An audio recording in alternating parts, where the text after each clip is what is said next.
히브리서 7장 11절에서 19절까지 말씀입니다. 레위 계통의 제사 직분으로 말미암아 온전함을 얻을 수 있었으면 백성이 그 아래에서 율법을 받았으니 어찌하여 아론의 반차를 따르지 않고 멜기세덱의 반차를 따르는 다른 한 제사장을 세울 필요가 있느냐? 제사 직분이 바꾸어졌은즉 율법도 반드시 바꾸어지리니 이것은 한 사람도 제단 일을 만들지 않는 다른 지파에 속한 자를 가리켜 말한 것이라. 우리 주께서는 유다로부터 나신 것이 분명하도다. 이 지파에는 모세가 제사장들에 관하여 말한 것이 하나도 없고 멜기세덱과 같은 별다른 한 제사장이 일어난 것을 보니 더욱 분명하도다.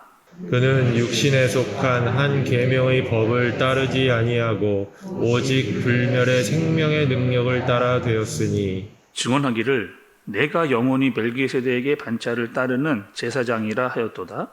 전에 있던 계명은 연약하고 무익함으로 폐하고 함께 보겠습니다. 율법은 아무것도 온전하게 못할지라 이에 더 좋은 소망이 생기니 이곳으로 우리가 하나님께 가까이 가느니라. 아멘. 네, 오늘 히브리서 7장의 말씀은 멜기세덱에 대한 말씀입니다. 조금 어려운 본문을 우리가 오늘 만나게 됐습니다. 먼저 여러분 그 멜기세덱에 대해서 좀 우리가 좀 아셔야 되는데, 이 멜기세덱이라고 하는 존재는 성경에 한 3번 정도 등장을 합니다. 히브리서 말씀에서, 그리고 창세기 14장에서, 그리고 시편 110편에서 이렇게 총 3번이 기록이 되어져 있어요. 또 여러분 그 구약에 나오는 인물들, 그러니까 구약에 많은 사람들이 나오는데 그 사람들이 나올 때를 보면 대부분 어떤 그 부모의 이름이라든지 또 아니면 조상의 이름이라든지 어떤 지파에 속한 사람인지에 대해서 이렇게 이야기를 설명을 해주고 말씀이 시작하는 경우가 대부분입니다. 그런데 이 멜기세덱이라고 하는 존재는 창세기 14장을 봐도 그리고 오늘 본문을 봐도 그 부모가 누군지, 어떤 지파에 속했는지, 또 족보는 어떤 족보인지, 출신은 어디인지 알 수가 없습니다. 알 수가 없는 그런 존재로 나오고 있어요. 그렇다면 이 존재는 어떤 존재인가를 우리가 알아야 또 이것이 어디와 연결되어 있는지를 우리가 이해할 수 있기 때문에 중요한 말씀이라고 또 할 수가 있습니다. 먼저 여러분 이런 생각을 좀 해보시죠. 이스라엘 백성들에게 아브라함은 여러분 어떤 존재예요? 이스라엘에게 아브라함이라고 하는 존재. 이 아브라함이라고 하는 존재는 유대인들에게 있어서 믿음의 아버지입니다. 또 민족의 아버지, 조상, 민족의 조상이 바로 아브라함이라고 하는 사람이죠. 근데 이 멜기세덱이라고 하는 제사장이 아브라함을 축복을 합니다. 어떻게 해요? 멜기세덱이라는 제사장이 아브라함을 축복을 하는 것을 볼 수가 있어요. 또 그리고 구약에 보면 항상 윗사람이 아랫사람을 축복을 합니다. 예를 들면 이런 거죠. 아버지가 자녀를 축복을 해요. 또 제사장이 백성을 축복합니다. 그렇다면 이 멜기세덱이라고 하는 존재는 아브라함보다 더 높은 위치에 있는 사람입니다. 이 멜기세덱이라고 하는 존재는 아브라함보다 더 높은 위치에 있는 그런 사람이라는 거예요. 또 이스라엘에 있어서 이 제사장은요 레위 지파만 할 수 있었잖아요. 그 레위 지파만 제사장이 될 수 있는 지파였습니다. 그런데 이 멜기세덱이 아브라함을 만났을 때, 그리고 아브라함을 축복을 했을 때는 레위 지파가 생기기 전입니다. 레위 지파가 생기기 전이에요. 그러니까 멜기세덱이라고 하는 이 제사장은 레위 지파보다 더 오래된 제사장이라는 겁니다. 그런데 이 아브라함이요, 또 멜기세덱에게 11조를 한 것을 볼 수가 있어요. 그러니까 뭘 말하는 거냐면 이 멜기세덱이라고 하는 존재, 이 제사장이 이 레위 지파보다 훨씬 더 높은 위치에 있는 그 제사장이라고 하는 것을 볼 수가 있는 거죠. 또 구약 시대에 있을 때 여러분 그 제사장들은 어떻게 여러분 선출이 됐어요? 우리가 말씀을 좀 보면서 우리가 계속 보고 있는데 특별한 가문에 속한 사람들에게서 제사장이 나왔다는 것을 볼 수가 있습니다. 근데 예수님의 이 직분, 특별히 예수님이요, 이 멜기세덱의 반차, 그러니까 멜기세덱의 이 딸을 따라서 생겨난 이 제사장의 직분을 받은 분이 바로 예수님인데, 이 멜기세덱이라고 하는 존재는 또 그 어느 지파에 속하지도 않았다는 겁니다. 그러면 16절의 말씀을 좀 한번 보세요. 그는 육신에 속한 한 계명의 법을 따르지 아니하고 오직 불면의 생명의 능력을 따라 되었으니 이렇게 이야기를 하고 있는 거죠. 그러니까 멜기세덱이라고 하는 제사장의 존재는 불멸의 생명의 능력에 의해서 결정된 그런 존재라고 이야기를 하는 겁니다. 그러니까 우리가 또 여러분 이 말씀을 또 봤는데 이 레위 지파에서 선출된 뽑혀진 제사장들은요 한계가 있었습니다. 제한성이 있었는데 그것은 무엇이냐면 다 유한하다는 거예요. 죽는 사람들입니다. 그러니까 레위 지파에서 뽑혀진 세워진 제사장들은 다 죽어요. 사람이기 때문에 다 죽을 수밖에 없습니다. 그런데 예수 그리스도, 우리에게 있는 예수 그리스도는 영원히 변하지 않는 제사장으로 존재한다라고 이야기를 하시는 겁니다. 여러분 지금 이 이야기를 히브리서 말씀을 보는데 히브리 기자가 왜 얘기를 이렇게 이야기를 할까요, 여러분? 이 이야기를 왜 갑자기 멜기세덱의 이야기를 왜 이야기를 하냐는 거죠. 이 말씀을 듣는 사람이 어떤 사람인가를 우리가 다시 한번 생각을 해야 됩니다. 이 말씀을 듣는 사람이 여러분 누구예요? 유대교에 있다가 기독교로 넘어와서 마음이 흔들려서 다시 유대교로 돌아가려고 하는 사람들, 이 사람들에게 혼란이 있었어요. 제사장들이 누구냐?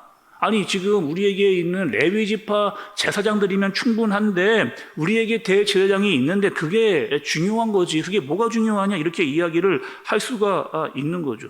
근데 히브리 기자가 반드시 설명을 해줘야 됐습니다. 지금 있는 구약에 있었던 제사장과 지금 우리에게 있는 대제사장인 예수님과의 차이, 그리고 이 우리에게 지금 있는 대제사장 예수 그리스도가 얼마나 큰 분인가를 설명해 줄 필요가 그들에게 있었다는 거죠. 그리고 우리가 여러분 히브리서를 보면서 제사장의 이야기를 참 많이 했습니다. 우리에게 있는 큰 대제사장, 그분이 누구신가에 대해서 이야기를 계속했던 거죠. 그래서 히브리서 14장부터 4장 14절에 보면 거기서부터 계속 이 대제사장에 대해서 우리가 이야기를 드렸던 거예요. 그리고 우리에게 있는 정말 큰 대제사장이 있다. 그것을 이야기를 좀 해주고 있는 거죠. 그리고 5장에서는 또 우리가 어떤 이야기를 들었느냐? 구약에 있었던 제사장과 지금 우리에게 있는 예수 그리스도의 대제사장의 차이와 다른 점에 대해서 분명하게 설명을 그렇게 해주고 있는 겁니다. 그러니까 구약에 제사장이 있었지만 지금 우리에게 진짜 큰 대제사장이 있다. 그리고 차이가 있었어요. 다시 한번 말씀을 드리면 구약에 있는 제사장들은 한계가 있었습니다. 사람들이기 때문에 다 죽는 거예요. 그리고 또 이 두 번째로는 제사장이 제사를 나아갈 때 어떻게 했습니까? 자신을 위한 속죄제, 자신도 죄가 있기 때문에 사람이기 때문에 잘못을 했기 때문에 속죄제를 드려야만 하나님께 제사를 드릴 수 있는 연약한 존재라고 하는 사실을 우리가 들었던 거죠.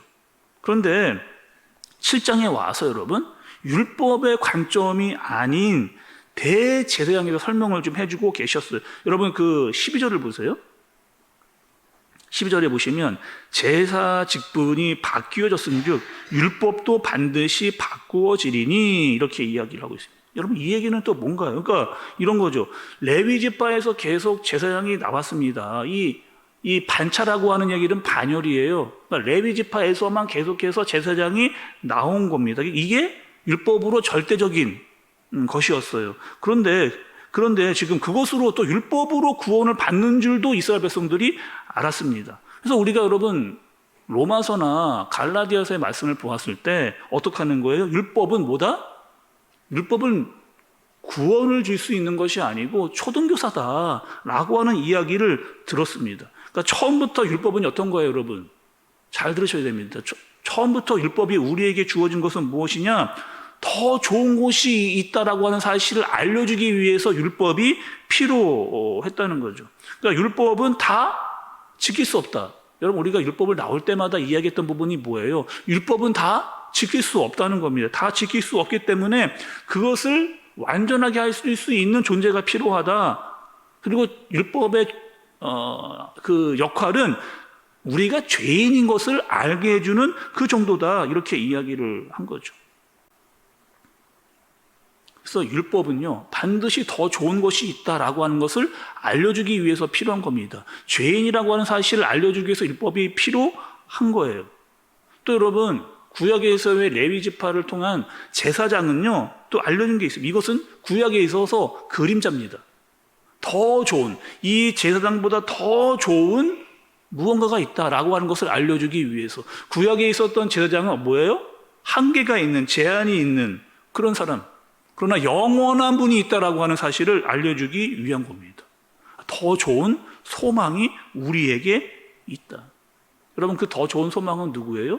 예수 그리스도다라고 하는 사실을 히브리 기자가 이야기를 해주고 있는 겁니다. 조금 전에 여러분 읽었던 대로 16절의 말씀을 다시 한번 좀 보시죠. 16절에 보시면 그는 육신에 속한 한 계명의 법을 따르지 아니하고 오직 불멸의 생명의 능력을 따라 되었으니, 이렇게 이야기하는 거죠. 그러니까 육신의 법이나 율법이나 이런 것들을 따르지 않고 예수 그리스도는 불멸의 생명을 따라 말기세덱의 반차를 따라 세워진 제사장이다라고 하는 사실을 이야기해 주시는 겁니다. 그래서 여러분, 더 이상 우리가 레위 지파가 드리고 있었던 구약의 제사를 드리지 않는 이유가 여기 있는 거죠. 우리는 더 이상 구약에 있는 제사를 드리지를 않고 있습니다. 그래서 다시 유대교로 돌아가는 사람들에게 이야기해 주는 게 있어요. 경고해 주는 게 있습니다. 더 이상 우리는 구약의 제사를 드리지 않는다는 거예요. 그 이유는 여러분 뭡니까? 우리에게 더 큰 대제사장이 있기 때문에, 그분이 직접 죽으심으로 물과 피를 다 흘리신 그분을 통해서 우리는 하나님께로 나아가기 때문에, 우리에게 대제사장인 예수 그리스도가 있기 때문에 우리는 더 이상 구약의 제사를 드리지 않는 겁니다. 여러분, 11절의 말씀이 좀 의미 있는 질문을 우리에게 좀 던져주고 있는데, 여러분, 그 11절의 말씀을 조금 쉬운 말로, 11절 굉장히 어려운 이야기인데 쉬운 말로 여러분 제가 좀 지금 이야기해 보겠습니다. 그러니까 너희들이 알고 있는 레위 계통의 제사장의 직분으로 완전해질 수 있다면 무엇하러 멜기세덱의 반차를 쫓는 다른 제사장이 필요하였겠느냐, 이렇게 이야기를 하는 거예요. 좀 어려운 질문이잖아요.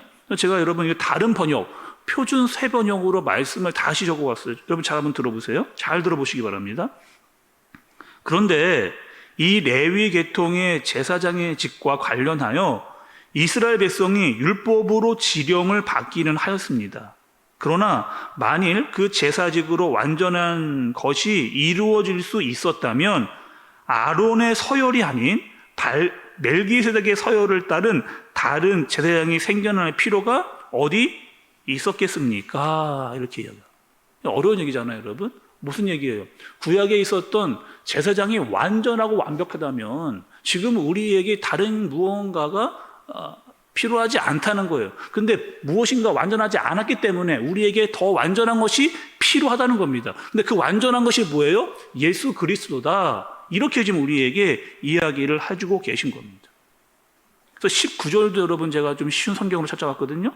율법은 아무것도 완전하게 하지 못하였습니다. 그래서 하나님께서 더 좋은 소망을 우리에게 주셨습니다. 우리는 이 소망을 힘입어서 하나님께로 가까이 나아갑니다. 이렇게 더 좋은 것, 여러분 율법이 아닌 더 좋은 게 있다는 거예요. 그 더 좋은 것이 무엇이다? 예수 그리스도다. 이렇게 이야기를 하고 있는 거죠. 그분은요, 레위 지파의 족보를 따라 오신 분이 아니라는 겁니다. 그러니까 사람의 제한성을 가지고 오신 분이 아니라는 거예요. 그리고 멜기세덱의 반차를 따라서 불변의 생명을 따라서 오신 분이라는 겁니다. 구약에 있었던 제사장은 다 한계가 있고 약점이 있었습니다. 그러나 예수 그리스도는 완전하다. 결국 오늘 이 얘기를 하고 싶은 거죠. 예수 그리스도는 완전하다는 겁니다. 그리고 사람의 제한성을 가지고 있지 않다는 겁니다. 그리고 우리에게 있는 큰 대제사장은 우리를 중보하고 그분은 우리를 위해서 죽으신 분이기 때문에 더 좋은 소망이다 라고 하는 사실을 이야기해 주고 계신 겁니다. 그래서 우리는 그분을 의지해서 하나님께로 나아간다 라고 이야기를 해주고 계시는 거죠. 마찬가지입니다. 여러분, 오늘도 우리에게 더 좋은 게 임했습니다. 더 좋은 소망, 예수 그리스도로 말미암아 하나님께로 나아갈 수 있는 길이 우리에게 열린 거죠. 어떻게 해요? 예수 그리스도로 말미암아. 오늘 여러분 예배를 드리시면서 오늘 새벽부터 또 우리가 드려지는 예배가 하나님께로 나아가는데 어떻게 나아가느냐? 예수 그리스도를 통해서 우리에게 더 좋은 소망을 주시고 우리를 중보해 주시는 예수 그리스도를 따라 하나님께로 나아갈 수 있는 저와 여러분들 되어지시기를 예수님의 이름으로 축복합니다. 기도하겠습니다. 하나님 아버지, 예수님께서 우리를 위해 오시고 단번에 화목 제물이 되어 주셨습니다. 여전히 지금은 우리를 위해서 중보하여 주시고 우리에게 더 좋은 소망이 되어 주셨습니다. 예수님은 과거에도 현재에도 미래에도 우리와 동행하시고 우리를 책임지시는 분이며 우리는 예수 그리스도를 통하여 하나님께 나아감을 고백합니다. 오늘 예배를 통하여 예수 그리스도를 의지하여 하나님께로 더 가까이 주님의 보좌 앞으로 더 가까이 나아가는 우리가 되어지도록 주님 우리를 인도하여 주옵소서. 예수님의 이름으로 기도드리옵나이다. 아멘.